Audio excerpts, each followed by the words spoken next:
Et si on faisait un petit retour par rapport à What If saison 2 qui s'est terminé il y a quelques jours avec la diffusion justement du dernier épisode, mais de façon beaucoup plus en profondeur et sur certains détails. Mais avant ça, bonjour à vous, ou bonsoir, ça dépend bien évidemment à quel moment vous regarderez cette vidéo, mais dans tous les cas j'espère que ça va pour vous. J'ai déjà parlé sur la chaîne de chaque épisode qui sont sortis à travers des vidéos, une par jour par rapport à un épisode par jour, c'est évident. Et je vous invite à aller les voir si elles vous intéressent, mais vous n'êtes pas obligé, vous faites ce que vous voulez. Et par rapport justement à cette deuxième saison, j'avais envie d'y revenir dans un contexte avec un petit peu plus de recul et de façon assez à froid par rapport à ce qu'elle nous présente de manière globale, mais surtout à travers le dernier épisode. Dans ma dernière vidéo en guise de conclusion justement par rapport à ce dernier épisode, j'avais dit dans un premier temps que cette deuxième saison, je l'avais trouvée dans sa globalité en termes de qualité et surtout sur un point de vue assez à chaud, assez égal par rapport à la première saison. J'avais pas forcément de préférence par rapport aux deux, mais maintenant plus j'y pense depuis quelques jours et plus je me dis qu'il y a quand même pas mal de nuances par rapport à tout ça,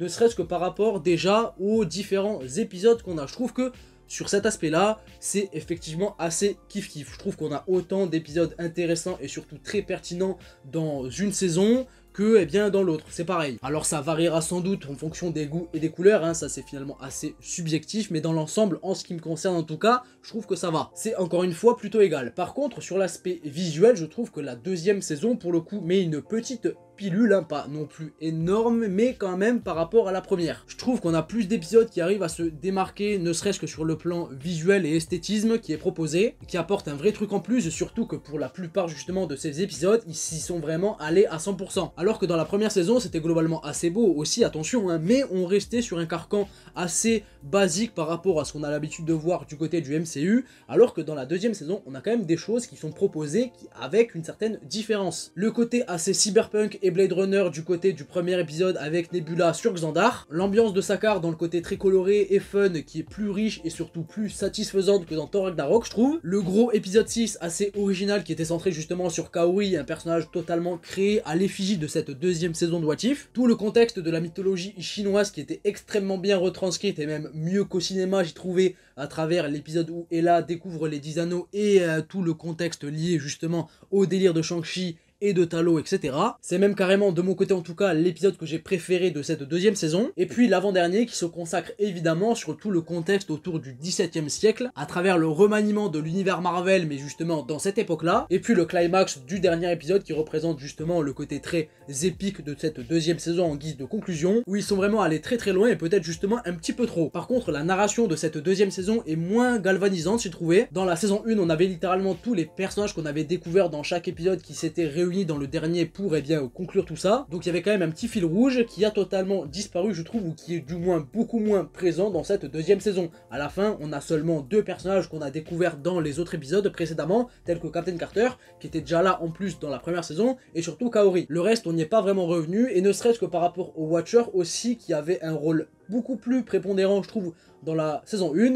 là, dans la deuxième saison, il est beaucoup plus inexistant à mon sens, ou du moins oubliable. Comment se fait-il que lui-même ne s'était finalement pas rendu compte de tout ce que était en train de préparer le Strange Suprême à la fin? Ça, c'est assez discutable, je trouve. En rajoutant à ça que finalement, par rapport à cette série What If, je trouve que on aurait pu se demander, si elle avait son importance par rapport au sujet principal aujourd'hui du MCU, c'est-à-dire le multivers, puisque quelque part, elle utilise le concept pour raconter ses propres choses, et qui c'est assez génial, le concept, prendre des choses qu'on connaît par cœur et de les changer pour voir une histoire totalement différente, c'est génial vraiment, mais je trouve que ça apporte finalement rien de plus. Ils utilisent seulement le concept de multivers en guise de divertissement et ça s'arrête là, j'ai l'impression. Ne serait-ce que par rapport au rôle de Watcher, est-ce qu'on finira par avoir cette adaptation de ce bonhomme là justement en live action de façon beaucoup plus sérieuse et impactante plus tard? Ça je sais pas. Tout qu'en plus l'acteur qui lui prête sa voix c'est Jeffrey Wright, un acteur qui est quand même assez connu et qui pourrait totalement justement porter le rôle au cinéma dans un délire live action justement. Est-ce qu'à travers le rôle de ce fameux Watcher, il est capable de déceler et de voir à travers le multivers le danger qui est en train de se préparer par rapport à Kang et ses multiples variants? J'ai pas vraiment l'impression que ce soit le cas, du moins pas pour l'instant, ça c'est sûr. Ou alors est-ce qu'il n'arrive pas tout simplement à le voir parce que Kang et ses multiples variants, notamment par rapport au tribunal des Kang qu'on a vu à la fin de Ant-Man 3 à travers la première scène post-crédit,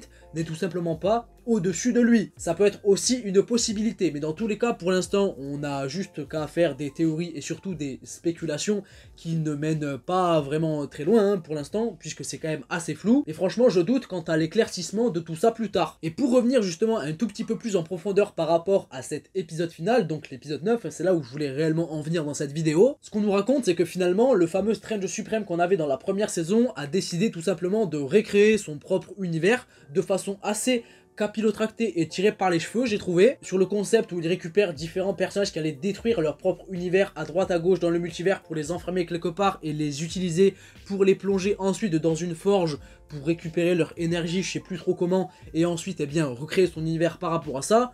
Je trouvais que c'était vraiment gros comme truc, et surtout par rapport à la puissance qu'il a acquise, est-ce qu'il n'avait pas tout simplement meilleur moyen pour faire ce qu'il avait à faire? Bon, même si par rapport à sa puissance c'est assez discutable qu'au final il se fasse battre par à la fois Captain Carter et Kaori, qui sont pas non plus des personnages overcheatés, même si justement dans cet épisode on finit par comprendre que oui un petit peu, mais c'était quand même des bullshit. Mais déjà ne serait-ce que par rapport à ce fameux Strange Suprême qui est devenu une véritable menace assez énorme par rapport au multivers justement à la fin, eh bien est-ce que quelque part ça donne pas davantage d'eau au moulin des Illuminati qu'on avait vu justement dans Doctor Strange 2, qui traitait ou du moins jugeait Doctor Strange comme étant la menace principale de l'univers, mais également du multivers tout entier. J'avoue que par rapport à ça, les planètes commencent tout doucement à s'aligner. Et est-ce que par rapport à notre Doctor Strange principal aujourd'hui dans l'MCU, on finirait pas par avoir ça prochainement plus tard?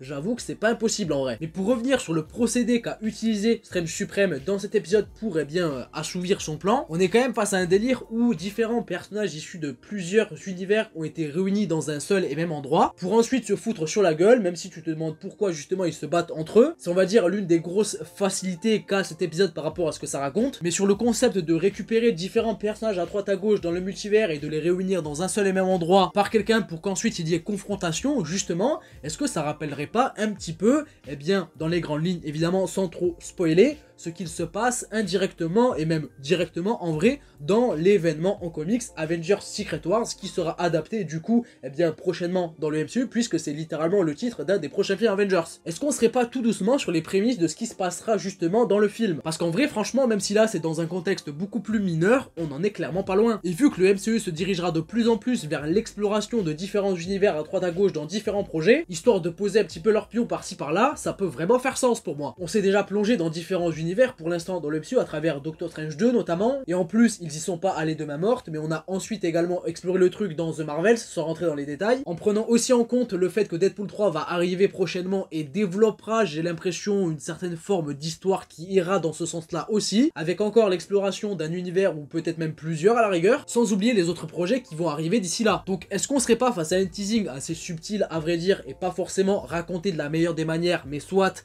face à cet ultime épisode de la deuxième saison de What If? Moi je me dis que c'est clairement pas impossible. En tout cas, si c'est bien le cas, franchement je serais pas du tout surpris. Reste à savoir si ce sera réellement exploré plus tard dans le MCU, ou à la rigueur même dans cette fameuse saison 3 de What If qui arrivera bel et bien. Et je suis même carrément curieux de voir si cette saison 3 justement accentuera le délire multiversel plus que ça a été fait dans cette deuxième saison. Si c'est le cas, j'espère que ce sera fait de manière beaucoup plus cohérente et surtout pointue à vrai dire. Honnêtement, dites-moi ce que vous en pensez. Cette vidéo, moi je pense que je vais l'arrêter là, hein. J'ai dit tout ce que j'avais à dire. C'était une manière pour moi de revenir un petit peu plus en profondeur et de manière globale sur cette deuxième saison de What If, sur un contexte beaucoup plus pointu sur un sujet bien précis sans rentrer dans les détails de tous les épisodes non plus.